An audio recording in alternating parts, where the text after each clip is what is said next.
स्वाति से ज़्यादा उसके रिश्तेदारों को उसकी शादी की चिंता है। इसीलिए जो भी स्वाति के घर आता वो किसी नए लड़के की खबर ज़रूर ले आता। अरे दीदी, ये फोटो देख के बताओ कैसा है। राहुल नाम है लड़के का, मेरी सहेली की बहन का बेटा है। अपनी स्वाति के साथ एकदम प्यारी जोड़ी लगेगी इसकी। ज़रा दिखाना, फोटो तो बढ़िया लग रहा है। कोई गलत आदत वादत तो नहीं है ना इसे? और कमाता कितना है? अरे कोई गलत आदत नहीं है दीदी, आप कहो तो एक मीटिंग करवा देती हूँ, फिर सब कुछ फाइनल कर लेना। हाँ हाँ, ये सही कह रही हो तुम। संडे को स्वाति के पापा भी घर पे ही रहेंगे। बुआ फिर वहाँ से चली जाती है और रात को स्वाति की माँ उससे कहती है, स्वाति बेटा, आज कमला बुआ ने एक लड़के की फ़ोटो दिखाई है। संडे को वो लोग मिलने आ रहे हैं, तैयार हो ना तुम बेटा? अरे मम्मी, आप कहाँ कमला बुआ के चक्कर में आ जाती हो? अभी इतनी जल्दी कोई शादी वादी नहीं करनी है मुझे। अरे बेटा, अच्छा लड़का है, बुआ जानती है उसे अच्छे से। हाँ स्वाति बेटा, एक बार मिल तो लो, बाद में देखेंगे आगे क्या करना है। वैसे तो कमला रिश्ता लाई है तो मना करने का तो कोई सवाल ही नहीं उठता। संडे की सुबह होती है और कमला बुआ राहुल और उसके मम्मी पापा को लेकर स्वाति के घर आती है। अरे आइए आइए भाभी, इसे अपना ही घर समझिए। इनसे मिलिए, ये मेरे भैया और ये मेरी भाभी हैं। नमस्ते भाभी जी, ये है हमारा लड़का राहुल, सरकारी नौकरी की तैयारी कर रहा है ये। वैसे आपकी बेटी कहाँ है? अरे स्वाति बेटा, बाहर आ जाओ। वैसे कितनी पढ़ाई की है स्वाति ने? जी, पोस्ट ग्रेजुएट है हमारी बेटी साइंस में।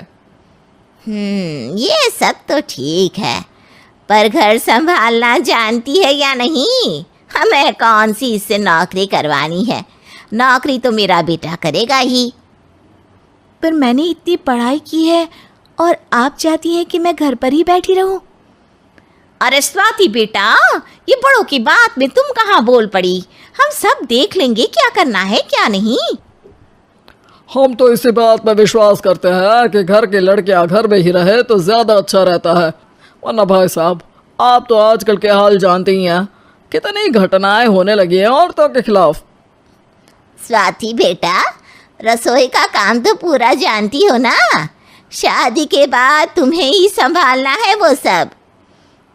अरे बहुत अच्छा खाना बनाती है ये, आप सब लोग इसकी तारीफ करते नहीं थकेंगे। लो भाई, हो गई मीटिंग, अब शादी की तारीख फाइनल कर लेते हैं, क्यों भैया?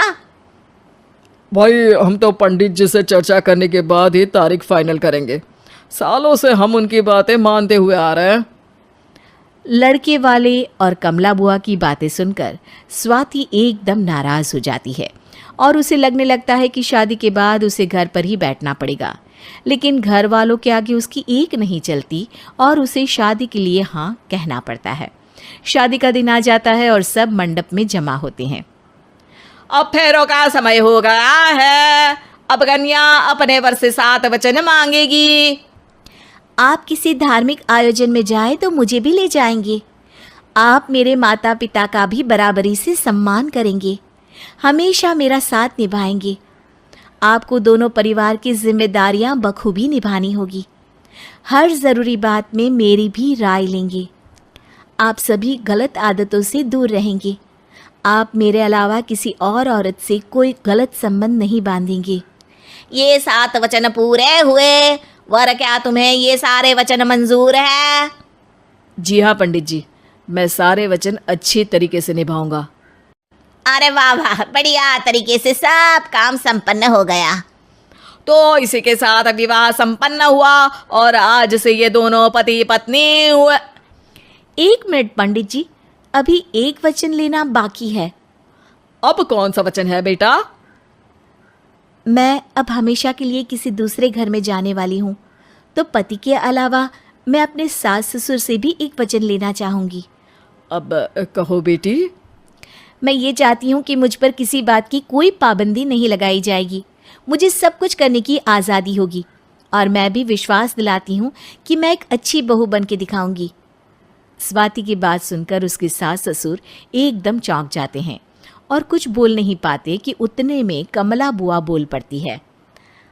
अरे बेटा, ये भी कोई कहने की बात है? रानी बन के रहोगी तुम तो। वचन देने से पहले सोच लीजिए, क्योंकि शास्त्रों में वचन ना निभाने वालों के लिए नरक से भी बदतर सजा लिखी है। स्वाति की चालाकी से वहां मौजूद सब लोग प्रभावित हो जाते हैं और लोगों में बदनामी ना हो जाए, इस कारण स्वाति के सास ससुर को उसे वचन देना पड़ता है। और कैसी अपशकुन वाली बातें कर रहे हैं आप पंडित जी? हमें मंजूर है बेटा तुम्हारी शर्त। स्वाति अपनी समझदारी से अपनी बात अपने ससुराल वालों से मनवा लेती है और खुशी खुशी राहुल से शादी कर लेती है। अब से हर शादी में मैं खुद 8 वचन दिलवाऊंगा। ओम मंगलम मंगलम